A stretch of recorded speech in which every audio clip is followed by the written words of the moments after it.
Vous était déjà arrivé de vous retrouver devant une garde-robe mal rangée, pas pratique, pas belle à regarder, un placard à chaussures ingérable qui ne ressemble à rien? Dans cette courte vidéo, je vais vous livrer 4 astuces simples pour customiser et surtout mieux organiser votre belle garde-robe et vos chaussures. Bonjour, je suis Mademoiselle M, révélatrice de votre meilleure image. Et je vais vous donner quelques conseils faciles et bon marché pour organiser votre garde-robe qui représente quand même le contenu vivant et concret de votre look. Car si la vôtre est pleine à craquer, mal rangée, pas harmonieuse, ça vous stresse et la sonnette d'alarme retentit chaque fois que vous cherchez un vêtement ou des chaussures. Et vous ne savez d'ailleurs plus où les ranger et fatalement vous pensez qu'il vous manque une armoire. Mais un jour, l'évidence vous saute aux yeux, il faut changer quelque chose, mais quoi? Parfois, un ou deux détails commencent à faire de grandes différences. Or, votre garde-robe est le prolongement de vous-même, comme je vous disais.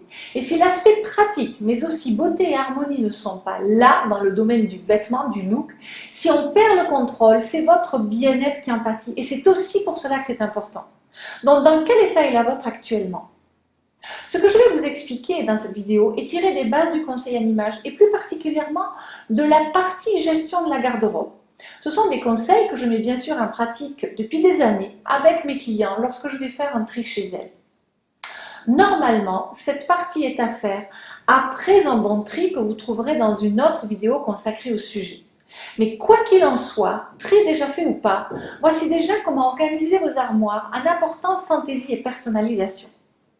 Tout d'abord, donc, rien ne se perd, tout se crée.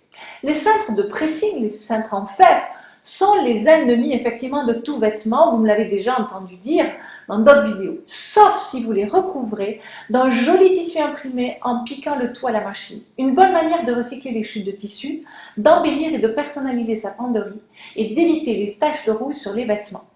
Vous aurez deux façons de procéder. Vous faites ou vous faites faire des espèces de housses, ou bien vous enroulez autour du cintre en diagonale des petites bandelettes de tissu récupérées de vos vieux vêtements. Vous n'avez bien sûr pas besoin de les piquer dans ce cas, les bords francs feront tout à fait l'affaire et ce sera super joli. J'ai vu ça chez ma styliste que j'adore et j'ai trouvé l'idée absolument géniale et adorable. Je vous le rappelle, dans une bonne garde-robe, tous les cintres sont identiques et sont rangés dans la même direction. Il n'y a pas un mélange hétéroclite de couleurs, de matières, de styles pour le même type de vêtements et le même usage.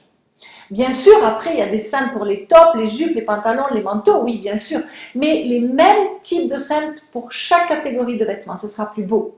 Cela peut prendre du temps, certes, mais dans le long terme, vous aurez quelque chose de beau, de pratique et d'entièrement personnalisé. Faites-en un, par exemple, par semaine, si vous êtes à court de temps. Mais si à la fin de l'année, vous savez, vous avez 50 cintres comme ça, eh ben, chapeau.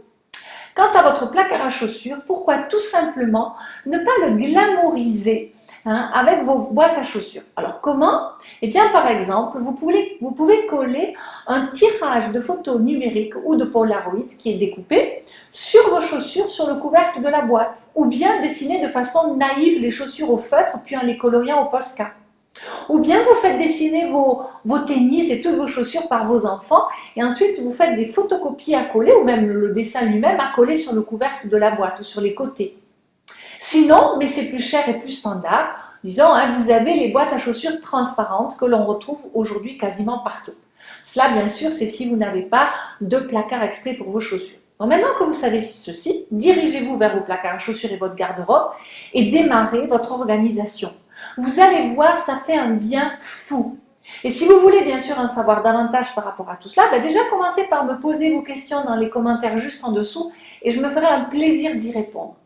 Et pour l'heure, si vous voulez aussi avoir plus de détails sur ce point en particulier, la gestion de la garde-robe qui est immense parce que vous vous sentez souvent mécontente et frustrée en la matière, suivez le lien ci-dessous pour aller récupérer une vidéo plus dense qui vous donne les 4 étapes vers votre garde-robe de rêve.